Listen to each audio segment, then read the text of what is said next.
नमस्कार दोस्तों, स्वागत है आप सभी का आपके अपने यूट्यूब चैनल ऑब्जेक्टिव सेंटर पर। इस वीडियो में हम लोग साइंस के क्वेश्चन देखेंगे और जनरल अवेयरनेस के क्वेश्चन देखेंगे, जो कि आपके न्यूक्लियर फ्यूल कॉम्प्लेक्स, आईजीसीआर, एनपीसीआईएल और बार के एग्जाम के लिए बहुत ही इंपॉर्टेंट क्वेश्चन है और ये प्रीवियस ईयर में आए हुए क्वेश्चन हैं।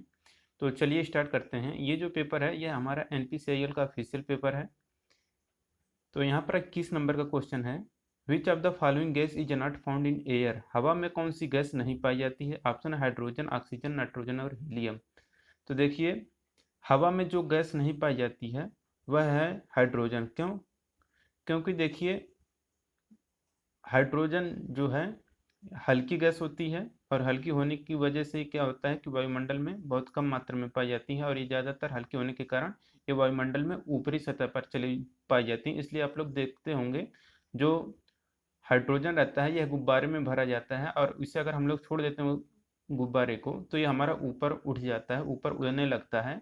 क्यों? क्योंकि हाइड्रोजन जो होती है हल्की गैस होती है और हवा जो होता है ये हमारे आसपास मौजूद ही रहता है, इसलिए हाइड्रोजन क्या होता है ऊपर उड़ जाता है। तो यहाँ पर हवा में हाइड्रोजन नहीं पाया जाता है। तो यहाँ पर 21 का ये आंसर करेक्ट हो जाएगा कि हवा में हाइड्रोजन गैस नहीं पाई जाती है, जबकि ऑक्सीजन, नाइट्रोजन और हीलियम ये सब गैसें मिल करके हवा का निर्माण करती हैं। हवा जो है यह कई गैसों का मिश्रण होता है। 22 नंबर का क्वेश्चन है, PB is the chemical symbol of. PB जो है यह किसका रासायनिक प्रतीक है? ऑप्शन है पोटेशियम। देखिए, पोटेशियम का प्रतीक होता है कि चांदी का होता है एजी, एजी। लेड होता है हमारा पीबी और इसको लोहा होता है एफ ई। तो यहाँ पर पूछा था पीबी किसका प्रतीक है, तो लेड का प्रतीक है, तो ऑप्शन नंबर सी यहाँ पर करेक्ट हो जाएगा, लेड। अब देखिए 23 नंबर का क्वेश्चन है, LPG consist of mainly. LPG मुख्य रूप से किस में पाए जाते हैं, या एलपीजी जो होते हैं ये मुख्य रूप से किसके घटक होते हैं? ऑप्शन है मेथेन और एथेन, इथेन और हेक्सेन, एथिलीन और हेक्सेन, डी है ब्यूटेन और प्रोपेन। तो देखिए, जो एलपीजी के मुख्य घटक होते हैं वह प्रायः ब्यूटेन और प्रोपेन होते हैं। तो प्रोपेन और ब्यूटेन मिलकर एलपीजी गैस का निर्माण करते हैं, ये इसके मुख्य घटक होते हैं। 24 नंबर का क्वेश्चन है, if G is the universal gravitational constant, M is the mass of the planet, R is the radius of the planet, then escape velocity of object to leave the planet surface will be। यहाँ पर कह रहा है, यदि जी सार्वभौमिक गुरुत्वाकर्षण स्थिरांक है, यम ग्रह का द्रव्यमान है और आर ग्रह का अर्धव्यास है, तो ग्रह के सतह से कोई वस्तु की पलायन वेग कितना होगा? तो देखिए, ग्रह का जो पलायन वेग होगा वो होता है हमारा √2gm बटा आर होता है। तो ऐसा जो ऑप्शन में दिखेगा वही हमारा करेक्ट आंसर हो जाएगा। तो ऐसा ऑप्शन नंबर कहाँ पर दिख रहा है? ऑप्शन नंबर ए में दिख रहा है, square root of 2gm by R, यानी कि 2gm बाई आर का वर्गमूल। तो वर्गमूल लेंगे तो यानी कि करणी हमारा ऑटोमेटिक लग जाएगा। तो यहाँ पर इसका ये आंसर करेक्ट हो जाएगा 24 का। अब देखिए 25 नंबर का क्वेश्चन है, the weight of an object is. किसी वस्तु का भार डट डट डट है। तो देखिए, किसी वस्तु का भार क्या होता है? देखिए, कोई भी वस्तु रहे उसका जो भार होता है वह ध्रुवों पर अधिकतम होता है। तो यहाँ पर इसका बी आंसर करेक्ट हो जाएगा। तो किसी वस्तु का भार ध्रुवों पर अधिकतम होता है और भूमध्य रेखा पर क्या होता है? न्यूनतम होता है। तो न्यूनतम कहाँ पर होता है? भूमध्य रेखा पर। तो यहाँ पर देखिए ऑप्शन नंबर जो सी दिख रहा है इसमें बात कर रहा है कि भूमध्य रेखा पर अधिकतम होता है, जो कि ये हमारा गलत हो जाएगा। अगर यहाँ पर अधिक की जगह पर अगर न्यून देता यानी कि न्यूनतम देता तो ये हमारा ये भी ऑप्शन सही हो जाता। तो कहीं कहीं पर ऑप्शन आपको ये भी देखने को मिल जाएगा, किसी वस्तु का भार न्यूनतम कहाँ पर होता है? तो भूमध्य रेखा पर। अधिकतम कहाँ होता है? तो ध्रुवों पर होता है। तो इसे आपको याद में रखना है। तो ऑप्शन नंबर भी यहाँ पर करेक्ट हो जाएगा। अब देखिए 26 नंबर का क्वेश्चन है, if a gas is compressed to half of its original value at 27 degree Celsius, to what temperature should be it heated to make its occupy its original volume। यदि किसी gas को 27 degree Celsius पर अपने मूल आयतन के आधे में संकुचित किया जाता है, तो इसका मूल आयतन प्राप्त करने के लिए इसे कितने तापमान पर गर्म करना होगा? तो यहाँ पर देखिए, यहाँ पर हमारा प्रेशर जो है कांस्टेंट हो रहा है, तो प्रेशर कांस्टेंट हो रहा है, तो यानी कि यहाँ पर हमारा चार्ल्स का नियम लगेगा। अब देखिए चार्ल्स का नियम जो होता है वो कहता है कि जो वॉल्यूम होता है यह हमारा टेम्परेचर के समानुपाती होता है या अनुक्रमानुपाती होता है। तो V प्रोपोर्शनल टू 2 होता है, V प्रोपोर्शनल टू T के। ये होता है हमारा चार्ल्स का नियम, और इसमें क्या होता है प्रेशर हमारा कांस्टेंट रहता है। तो इसी फार्मूले पर हमें सॉल्व करना है क्वेश्चन, और इसके लिए जो फार्मूला हम लोग यूज करेंगे ये हमारा आएगा V1/V2 इक्वल टू T1/T2। यही हमारा फार्मूला यहाँ पर यूज होगा। अब जिसमें से आप यहाँ पर देख सकते हैं कि यहाँ पर देखिए कह रहे कि 27 डिग्री सेल्सियस ये हमारा हो गया आयतन V1 का मान हम लोग मान लेते हैं कितना हो जाएगा, सॉरी ये हमारा क्या है 27 डिग्री सेल्सियस है ना, तो ये हमारा टेम्परेचर हो गया T1 इक्वल टू हो गया 27 डिग्री सेल्सियस। और यहाँ पर देखिए आयतन यहाँ पर कह रहे हैं आधे में संकुचित किया जाता है। तो आयतन अगर हम लोग इससे V मान लें, ठीक, आयतन हम लोग V1 इक्वल टू अगर हम इसे V मान लें तो कह रहा है तो इसका मूल आयतन प्राप्त करने के लिए, तो मूल आयतन हमारा क्या रहा होगा, क्यों, तो हमारा 2V रहा होगा, उसी को हम लोग संकुचित किए होंगे, तो 2V2 का मान हम लोग 2V रखेंगे।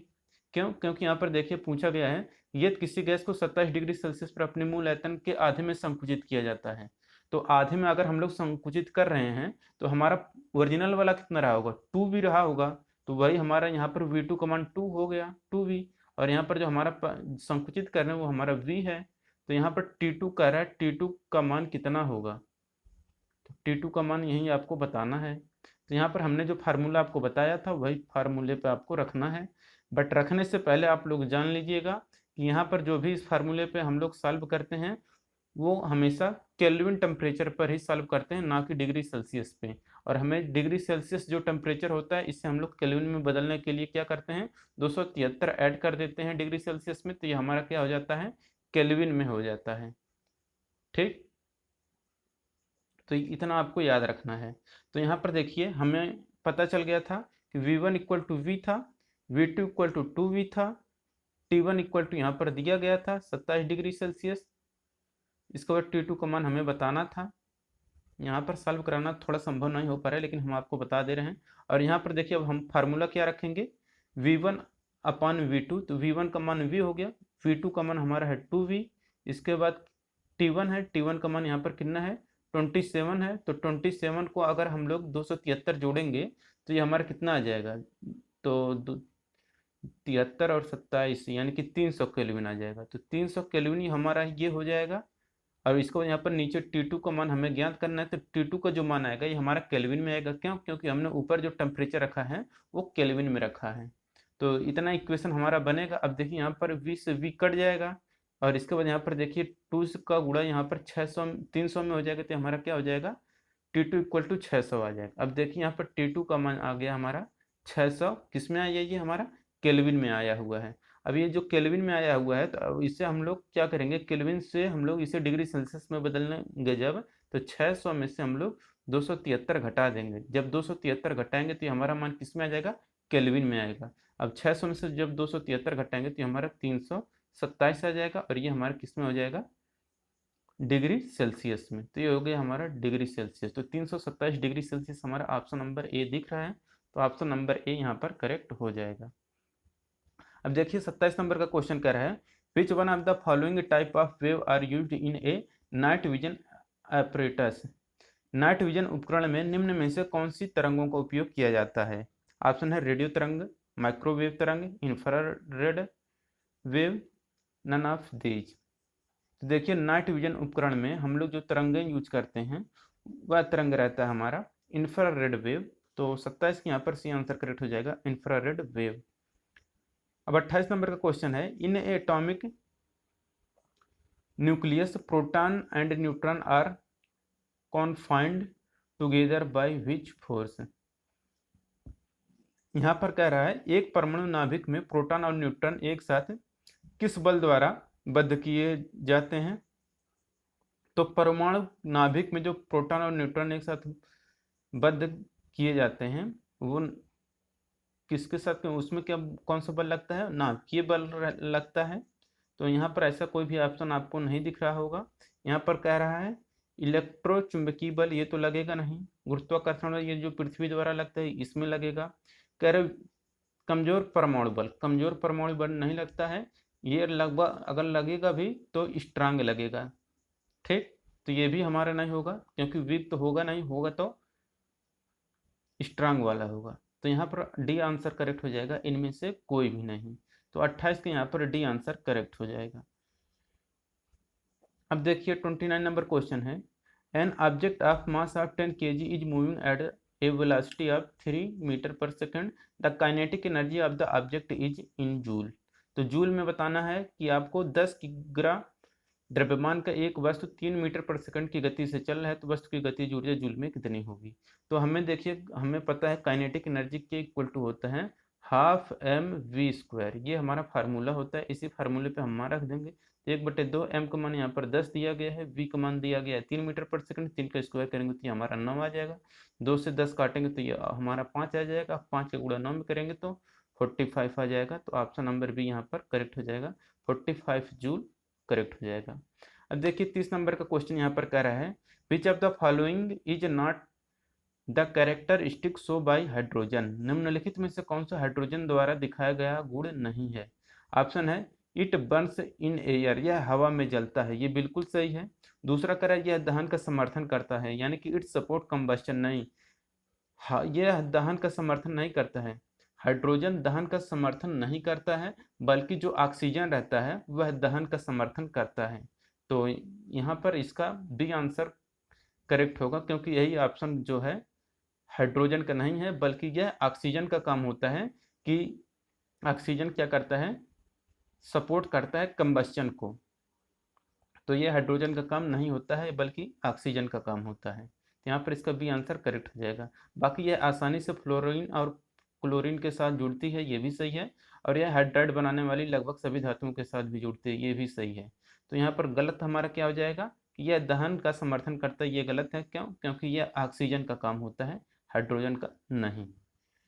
31 नंबर क्वेश्चन है, the speed of light with rise in the temperature of the medium, माध्यम के तापमान में वृद्धि के साथ प्रकाश की गति पर क्या प्रभाव पड़ता है।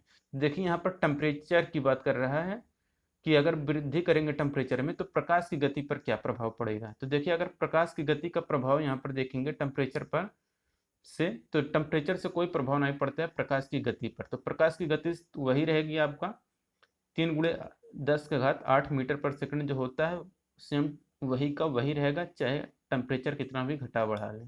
ठीक, तो यहाँ पर कोई भी परिवर्तन नहीं होती है। 31 के यहाँ पर ए आंसर करेक्ट हो जाएगा। अब देखिए बहुत से लोगों को कन्फ्यूजन हो जाएगा, यहाँ पर कभी इसी क्वेश्चन को इस तरह से घुमा देगा कि माध्यम के तापमान में वृद्धि के साथ ध्वनि की गति पर क्या प्रभाव पड़ता है। तो देखिए अगर ध्वनि की गति की अगर बात करेगा तो वह इंक्रीज होगा। ठीक, प्रकाश की गति की बात करेगा तो कोई परिवर्तन नहीं होगा।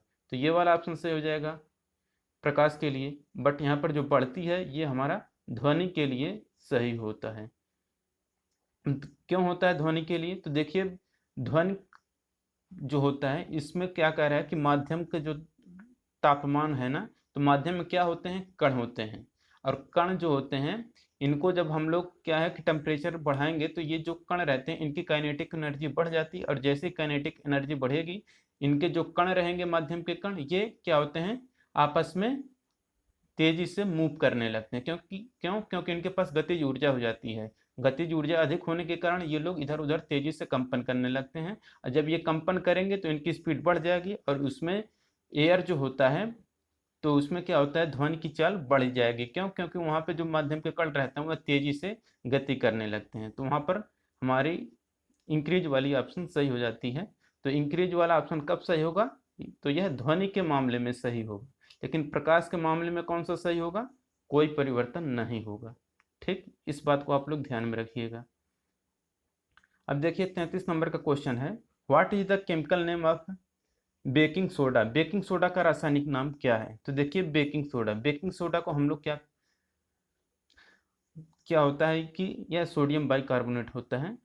तो सोडियम बाइकार्बोनेट, तो इसका सोडियम बाई मतलब हाइड्रोजन, कार्बोनेट मतलब CO3, तो NaHCO3 होता है सोडियम बाइकार्बोनेट, इसका साधारण नाम है। ठीक, बेकिंग सोडा साधारण नाम है, रासायनिक नाम होता है सोडियम बाइकार्बोनेट, इसका रासायनिक सूत्र होता है NaHCO3। तो 32 का यहाँ पर सी आंसर करेक्ट हो जाएगा। सोडियम कार्बोनेट की अगर बात करें तो सोडियम कार्बोनेट ये होता है हमारा धावन सोडा, और इसका जो फार्मूला होता है यह होता है Na2CO3। अब 33 नंबर का क्वेश्चन है, water has maximum density at which temperature. पानी का तापमान किस पर, सॉरी, पानी किस तापमान पर अधिकतम घनत्व प्राप्त करता है, यानी कि जो पानी का घनत्व होता है वह कितने डिग्री सेल्सियस के तापमान पर अधिकतम होता है, यही आपको बताना है। तो देखिए, जो वाटर होता है इसकी डेंसिटी जो होती है 4 डिग्री सेल्सियस पर सबसे ज़्यादा होती है। तो डेंसिटी यहाँ पर देखिए, अगर बात करेगा कि डेंसिटी की बात करेगा तो घनत्व सबसे ज़्यादा होता है 4 डिग्री सेल्सियस पर, लेकिन जो आयतन होता है ना, आयतन आयतन क्या होता है 4 डिग्री सेल्सियस पर न्यूनतम होता है। तो न्यूनतम होता है 4 डिग्री सेल्सियस पर आयतन पानी का। तो पानी का आयतन सबसे न्यूनतम कितने डिग्री सेल्सियस पर होता है, तो 4 डिग्री सेल्सियस पर। लेकिन घनत्व की अगर बात करेगा तो 4 डिग्री सेल्सियस पर घनत्व अधिक होता है और आयतन 4 डिग्री सेल्सियस पर कम होता है। इसे आपको याद रखना है। क्यों? क्योंकि ये एक दूसरे के विपरीत होते हैं। घनत्व की बात करेगा तो घनत्व की बात करेगा तो यहाँ पर अधिकतम होता है, आयतन की बात करेगा तो आयतन यहाँ पर क्या होता है, न्यूनतम होता है। तो इसे आपको याद में रखना है, क्योंकि यही क्वेश्चन बार बार आगे पीछे घुमा के पूछ लेगा किसी भी तरह से आपसे। ठीक, हमने बता दिया, आप लोग कंफ्यूज ना हुए। 34 नंबर का क्वेश्चन है, the most important ore of aluminium is. Aluminium का सबसे महत्वपूर्ण अयस्क क्या है? तो एल्युमिनियम का जो महत्वपूर्ण अयस्क होता है बॉक्साइट, बॉक्साइट जो होता है वह होता है Al2O3। तो अब आपको दिख ही जाएगा यहाँ पर एल्युमिनियम इसमें आ रहा है, तो एल्युमिनियम का अयस्क है हमारा बॉक्साइट। तो बॉक्साइट किसका अयस्क है? एल्युमिनियम का। गैलेना जो है ये होता है इसका PbS होता है। PbS यानी कि ये हमारा जो होता है, ये PbS यानी कि जो गैलेना होता है ये हमारा लेड का अयस्क होता है। 35 नंबर क्वेश्चन है, when a light passes from one medium to another medium which one of the following does not change। जब प्रकाश से एक माध्यम से दूसरे माध्यम में गुजरती है तो निम्न में से क्या परिवर्तित नहीं होता है? तो देखिए, जब प्रकाश से एक माध्यम से दूसरे माध्यम में गुजरती है तो उसकी जो फ्रीक्वेंसी होती है वह चेंज नहीं होता है। तो फ्रीक्वेंसी आपका वही रहेगा चाहे माध्यम कोई भी हो। ठीक, तो 35 के यहाँ पर बी आंसर करेक्ट हो गया। अब देखिए 36 नंबर के यहाँ पर क्वेश्चन कह रहे हैं, a pendulum is taken to moon its time period will be. कह रहा है चंद्रमा पर एक दोलक ले जाया जाता है तो इसकी समय अवधि क्या होगा? ऑप्शन है इंक्रीज करेगी, रिमेन कांस्टेंट यानी कि अपरिवर्तित रहेगी, डिक्रीज करेगी, कैन नॉट बी डिसाइडेड यानी कि तय नहीं किया जा सकता है। तो देखिए, हमें पता है कि जो समय अवधि होता है दोलक का T= होता है 2π√L/g होता है, ये तो आपको पता होगा। यानी कि यहाँ पर जो हमारा आवर्तकाल होता है यानी कि अवधि होता है, ठीक, ये T और G में क्या संबंध है? ये एक दूसरे के व्युत्क्रमानुपाती हैं। क्यों? क्योंकि यहाँ पर 1/, के रेशियो में है। तो यानी कि T जो प्रोपोर्शनल होता है यह 1/g के व्युत्क्रमानुपाती होता है। तो T व्युत्क्रमानुपाती √g के होता है। तो इससे अगर क्या होगा कि अगर दोलक, अब हमें पता है कि जब हम लोग पृथ्वी पर रहेंगे तो ये हमारा g रहता है, लेकिन जब हम लोग चंद्रमा पर जाते हैं तो वहाँ पर g का मान कितना हो जाता है? g/6 हो जाता है। क्यों? क्योंकि वहाँ पर जो गुरुत्वाकर्षण बल है वह पृथ्वी की अपेक्षा 1/6 गुना है। तो 1/6 यानी कि यहाँ पर जो g का मान आएगा तो √g/6 करेंगे। अब ये √g/6 है तो 6 हमारा कहाँ पर चला जाएगा? ऊपर चला जाएगा। तो जब ऊपर चला जाएगा तो यहाँ पर जो हमारा t का मान आएगा वो हमारा क्या हो जाएगा? t का मान हमारा ज़्यादा आ जाएगा। पृथ्वी पर यहाँ पर देखिए, अगर 1 आता, पृथ्वी पर ऊपर 1 आता, पृथ्वी पर रहता, लेकिन ये जब चंद्रमा पर जाएगा तो यहाँ पर देखिए आपको 1 की जगह पर क्या मिल रहा है? 6 मिल रहा है, यानी कि ये 6 गुना हो जा रहा है। ठीक, तो यहाँ 6 गुना का √6 गुना हो रहा है। ठीक, तो यहाँ पर आवर्तकाल क्या हो जाएगा? बढ़ जाएगा। ठीक, तो आवर्तकाल क्या हो जाएगा, यहाँ पर इंक्रीज कर जाएगा। तो 36 का यहाँ पर ए आंसर करेक्ट हो जाएगा, इंक्रीज कर जाएगा।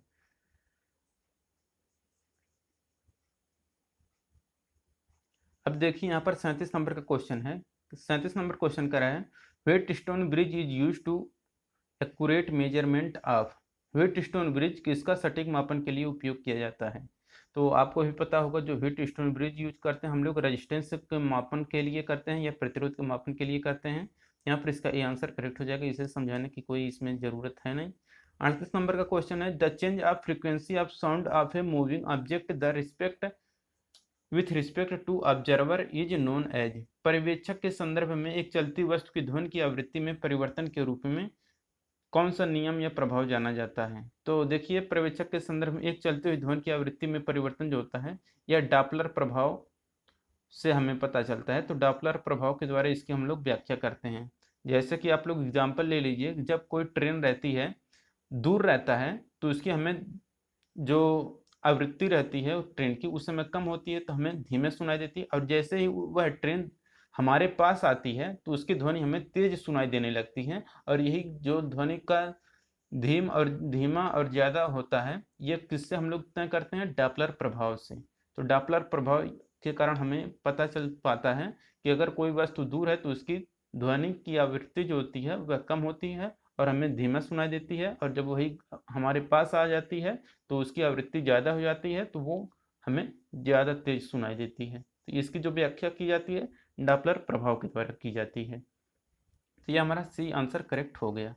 अब देखिए 39 नंबर क्वेश्चन कर रहा है, एवोगाड्रो नंबर इज। एवोगाड्रो संख्या का मान कितना होता है। तो देखिए, एवोगाड्रो संख्या का मान 6.023 गुणे 10⁻23 होता है। तो 6.022 गुणे 10⁻23 यहाँ पर करेक्ट आंसर हो जाएगा। 39 का यहाँ पर बी आंसर करेक्ट हो जाएगा।